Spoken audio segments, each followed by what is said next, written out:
எதெல்லாம் உங்கள் பலமாக இருக்கிறதோ அதெல்லாம் உங்களுடைய விரிவை, வாழ்க்கைக்கு விரிவை ஏற்படுத்தும்.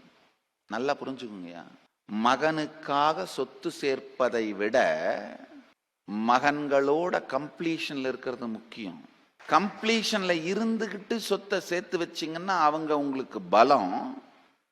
கம்ப்ளீஷன்ல இல்லாம சொத்தை சேர்த்து வச்சிங்கன்னா அவங்களே தான் உங்களுக்கு பலவீனம். கம்ப்ளீஷன் தான் முதல் சொத்து.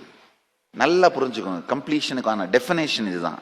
உங்களுக்குள் இருக்கும் எண்ண ஓட்டங்கள், ஏன் நீங்கள் இப்படி இருக்கிறீர்கள் என்பதற்கான எண்ண ஓட்டங்கள், அதனுடைய வாத பிரதிவாதங்கள், சரி தவறுகள், தர்க்க நியாயங்கள் உங்களை சுற்றி இருப்பவர்கள் எல்லோருக்கும் புரிய வைப்பது.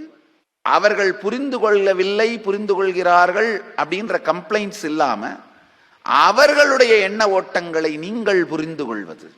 கம்ப்ளீஷன் தான் முதல் சொத்து. கைலாசாவின் கந்தசஷ்டி மகோத்சவம். பகவான் நித்யானந்தரை கேளுங்கள்.